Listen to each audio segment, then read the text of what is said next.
morning, good looking. This thing on. How y'all doing? Today, I feel called to talk about loss. And when you've outgrown your environment, I've noticed a pattern in my life, and I find myself in a season of pruning. Feels like the divine has been just like taken away practically everything from me.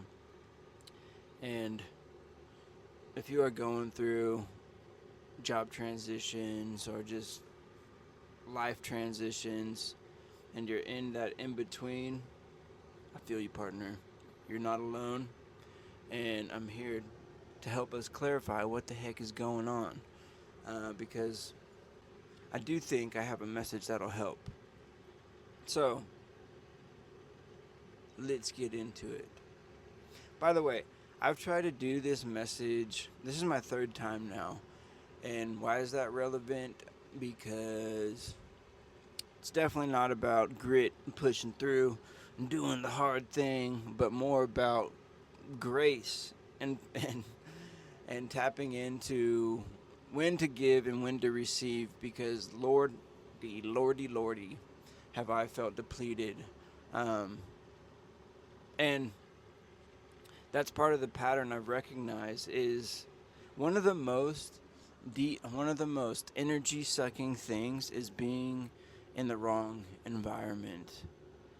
Uh, my goodness. As someone who has a deep core value of loyalty, I have a world of experience in overstaying my welcome in jobs, in relationships, in projects. So I think I finally got some clarity on when to pull the plug, when to know you've outgrown an environment. And I came to this realization this past weekend when I was doing my Sabbath routine. If you don't, so I think I've become more religious simply as a lifestyle practice for, I don't even want to say efficiency, but just well-being. Like uh, this is why I don't get along with grit culture, because the 24/7 go hard, sleep when you dead mindset will leave you burnt out and in a rubble. For real, for real. Like, I think that's pushed by the Illuminati, to be honest. and I'm here to dispel that lie. Um, but back what I was saying about the Sabbath, it doesn't matter what day, in my opinion. And if you don't know the history of like when it turned from Saturday to Sunday, because originally the Sabbath was on Saturday, go look into it. It's history is crazy. Constantine, who converted to Christianity, turned the Sabbath into Sunday to worship the sun god. Yeah, I'm not going to go down that rabbit hole right now. But I do think it's important to have one day a week where you just turn off. You're not producing anything. You got nothing on your schedule but to rest and receive. And that has been a golden ticket for me. Um, I used to be programmed into viewing rest as weakness, but now I see it as rest as rebellion. And that's part, oh man, I'm going all over the place. That's part of the outgrowing or the loss I want to talk about. Is sometimes it's a mindset uh, that needs to die and for something else to be born. But let me get back to what I was saying about my Sabbath. Doing my Sabbath routine, I really love to clean and to garden, both kinds, sometimes. But have you ever? Okay, this is gonna sound weird. Have you ever had a soulmate as a plant. I swear to God, my plumeria is my soulmate. It's the first plant I've like actual plant, or I think it's a tree actually, but I'm gonna keep calling it a plant. It's the first plant I've ever owned, um, and I got it through a job, just as like a customer's thank you. They paid me, and then they gave me this plant, which I thought it was like the coolest. What do you call it? Tip or gratitude I've ever received on a job, and that thing has been with me over 5 years for sure. Holy moly! But oh my God, have I abused that plant? As a first-time plant daddy, plant parent, um, I say with some shame that I neglected the shit out of that plant. I abused it, especially in this last move. I just moved, and Lord, did that thing get physically battered. But here's the thing. Here's the realization I had this past weekend while pruning my plumeria. That is not a euphemism, but it is a metaphor. And, but also I do use my Sabbath as self-care, and that's part of the routine is, um, hygiene, taking care of yourself. Anyway, while pruning my plumeria, I felt a deep resonance relating to my plant, in that because in order to maintain growth, I had to cut the plant and replant those cuttings, which is crazy. The plumeria is so resilient, and so my because every time I've had to cut away a piece of it and replant it, that piece has grown into its own tree. So there's definitely a message in that of surrendering the identity, surrendering the title, surrendering the relationship, surrendering whatever solid foundation you thought you had. And I'm not trying to toxic positivity or dismiss how shitty it feels to go through loss, especially job loss. If you haven't heard of Henry Nouwen and the 4 Lies of Culture or something like that, go check it out on YouTube. He does a great sermon on how our culture lies about how we should value our worth, and one of them is that work is dignity and your job title is all that you have. A bunch of bullshit. But yeah, go listen to that Henry Nouwen sermon. Staying on track here, keeping with it, pruning my plumeria.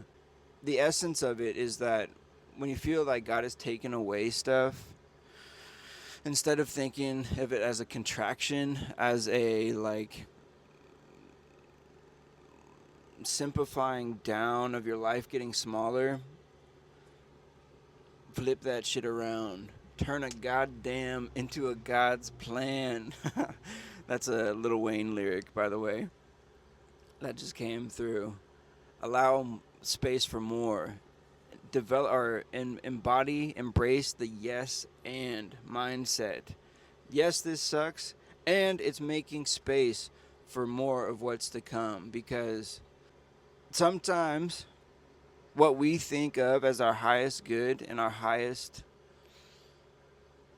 form, God's like, nah, bruh. That's just the start. That's just the beginning. You ain't got a glass ceiling. You bust through it all. You're limitless. Truly. Turn a goddamn into a God's plan. Fantastic line. Thank you, Lil Wayne. Reverend Lil Wayne. Let me set the stage for y'all a little bit more while I was doing my weekend maintenance routine. I also like to put on music, and the music I was listening to this past weekend was some sob rock, some blues, some Ray Charles. What do you consider Ray Charles? Rock? right? Rock blues. But specifically the song You Don't Know Me. There's a bunch of good covers of that song, but nothing beats the original. Ray Charles, man. And it just and it helped clarify when to leave the environment, when the environment is no longer a good match for you. So here we go. Pull out your pen and paper. I'm going to give you some green flags, red flags of when to leave your environment. We'll start on the most positive end of the spectrum. Whenever you've reached a level of maturity where you can recognize that you and your environment, your situation, your person, your place are just not on the same page. And that takes an incredible amount of work of knowing yourself and for the other person or situation to know themselves. Like, there's no need to deem the other person as bad or yourself as bad or unworthy. You just know, like, what you got going on is not the same as the other person. And hallelujah, thank you, God, for experience like that. The last relationship I had was ended on a fairly positive note, and it not only put respect on her name, but also on mine. Like, there was definitely a sense of reciprocal, what am I trying to say? Reciprocal respect. I just don't want to say that word over and over again, but there it is. And I'm so thankful for it. Like, human decency, good Lord, what a concept. But that, I think that's only achieved once the individual, once yourself, has understood on some fundamental level unconditional love. Now, while I say that, I don't think every situation deserves unconditional love, and this may be a very unpopular opinion, but I don't think unconditional love is right for early stages in relationships. Hear me out. God bless. I think it's important to come to every situation, not just relationships, but jobs especially, with a list of demands. You have to have a sense of propriety for oneself. I'm not sure about that word. Might want to Google check me, but you have to have, if you don't come to the table with what you want, then you're going to be allowed to be swayed to whatever the other person wants. Unfortunately, we live in a world where most people are only out for their own good, and it is a rare occurrence to come across someone who truly will seek the best of both worlds and try to benefit you as well. So you do have to come with a sense of clarity on what you want. And again, if you don't know what you want, please do the work. Go within. Like, that's just something you got to do if you want positive outcomes for any situation in life. And also, stop giving the benefit of the doubt. I know the judicial system has innocent until proven guilty, and thank God for that. Thank God we've overcome the witch hunts and the witch trials and all that. But, like, that is a big milestone. But I would almost say for, like, personal interactions and relationships, it's almost better to do guilty until proven innocent. Just in my experience, that just might be me projecting. And it is important to hold space for the unknown, don't get me wrong. But one of my core philosophies, or one of my core values, back to what I said about being loyal, is also really valuing a sense of peace.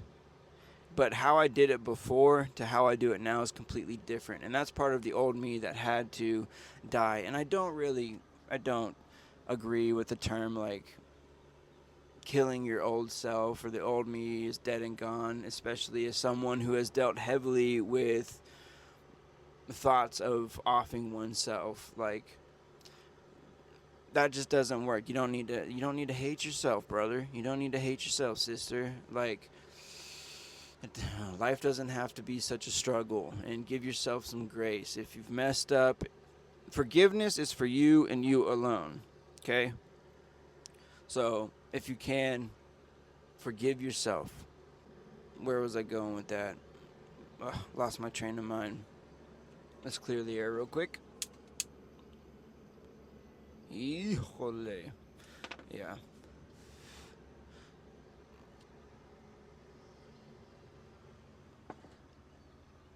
Yeah, so stop extending your grace to people who don't deserve it, or repeat offenders. That's the key word there. Like, if you've clearly stated what you want, what your intentions are, and the other person simply cannot reciprocate, um, but you keep extending forgiveness, the credit line has been cut off. That's the pruning that needs to happen, and that can be one of the hardest things because unfortunately it has to happen with friends and family who are dead set on keeping you in a role, in a title, in a place that you have simply outgrown. And so even though you've done your best to try to make them understand, some people are just determined to misunderstand you. Um, and again, I feel for you. That is one of the hardest things I've had to deal with. And it leads me into my next point of when to leave your environment or understand when the environment is not right for you is somewhere or someone that can't give credit where credit is due. Now, specifically, I'm going to talk about male relationships because or friendships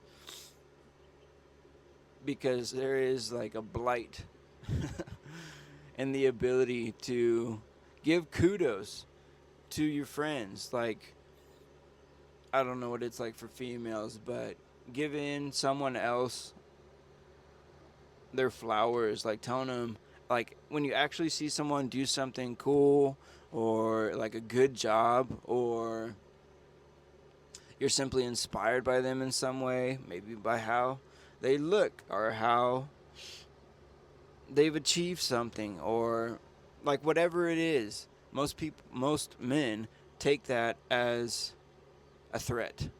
Like, get giving compliments to somebody else feels patronizing, or like you're making yourself or the other person subordinate to you in some way. And God, I'm so tired of like that that those power dynamics, that hierarchy of like I'm better than you because XYZ. I bring respect to every relationship, no matter of title, no matter of place, no matter of privilege. Like my initial, oh my gosh, extension is of peace. But if that's not returned, if people want to be grungy or crusty, um, and not give that back for whatever reason, like that shit just needs to go. That's just an outdated model of relating to others and yourself. Really, it all just comes back to how you relate to yourself. And some people are stuck in that old mindset of, yeah, power dynamics. So that's pretty much the culture we live in, which, if I could, I would very much love to go live out in the woods with my bees. Beorn, if you guys know from Lord of the Rings, is definitely an inspirational character of mine. I would love to just be alone with a whole hive of bees out in the middle of nowhere. It's definitely going to happen one day. So, yeah, on the flip side of can't give credit where credit's due, I'm going to encourage y'all, when you see something, say something. And I know that phrase is reserved particularly for SA victims or sexual assault. So I'm not trying to make light of that by any means, but I am trying to encourage the positive flip of that, in that if you see someone looking good, if you see someone, and please don't be weird about it, like, they can be female but also male. If you just see something inspiring about someone else, point it out, give them kudos, give the credit where it's due. It feels good to give compliments. Like, why is that so hard? Well, I just explained why it's hard, but open yourself up to the idea that someone else's boost does not have to come at your loss. Like, it does not take anything away from you. I swear, I promise. Okay, all right. Speaking of all right, oh my goodness. Story time. Early on, whenever I decided to branch off on my own in the home remodeling world, there was many mistakes made, but one was definitely in a lack of communication. And one of the first jobs I did, I ended up not misquoting, but not amending and following up throughout the job whenever it required more than what the original quote was for. I don't really want to get into the whole story. So I had quoted the client a certain amount, and it was for rebuilding a second-story deck that was inset into the roof line. And the problem was that there was a leak, and so they wanted, obviously no water in their house. So my job was to replace the deck and keep it watertight. And the client was going out of town, and so he was like, do what you got to do and get the job done. So I just took that for what verbatim.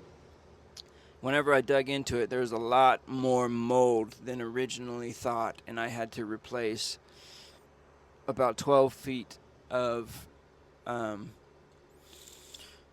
roofing and rafters and all of that wasn't on the original quote. So needless to say, he wasn't pleasantly surprised whenever I gave him the final bill, which happened to be a pretty penny over the original quote.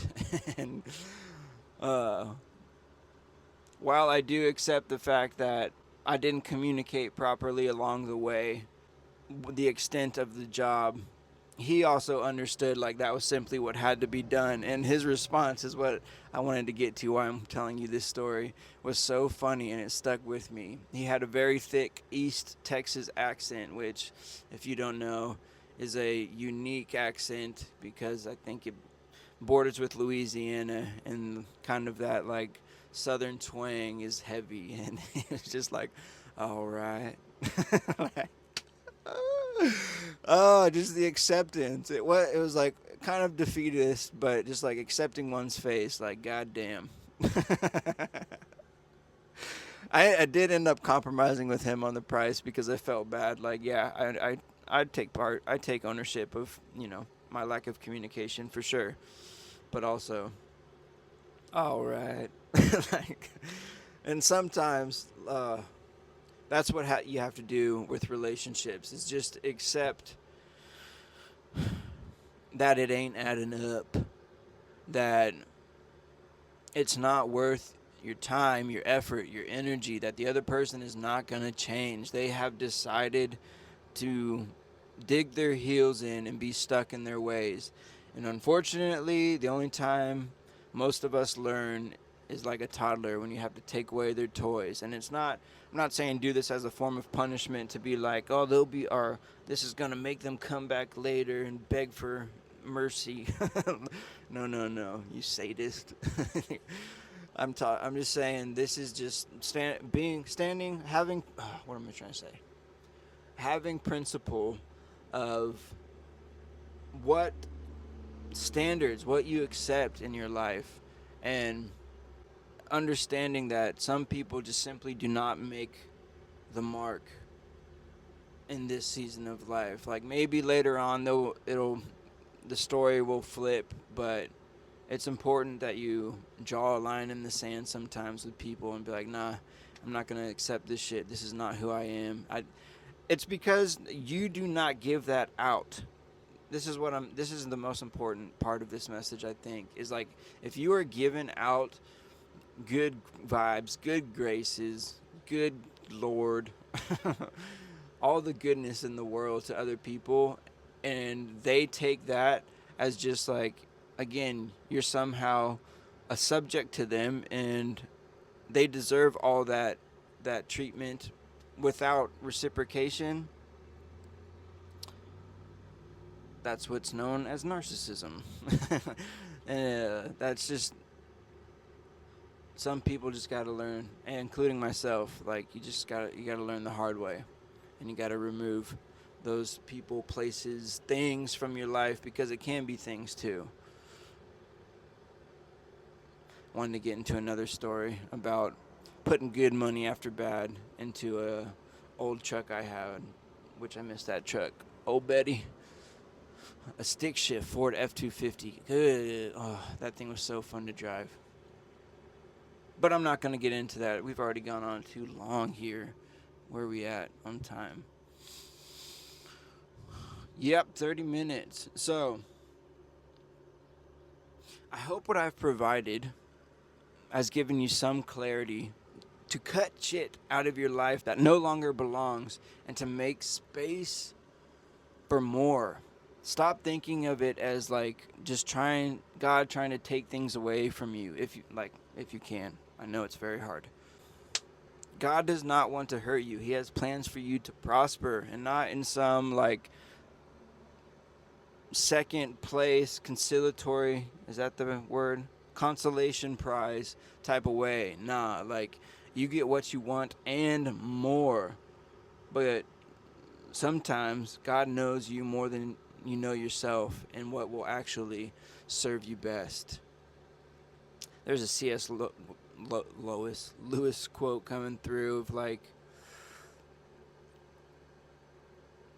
parents who want to take their kid away who is making mud cakes and take him to the beach where he can make sandcastles, but the kid's never been to the beach, and so he doesn't know what's to come. He doesn't know all the good that's in store.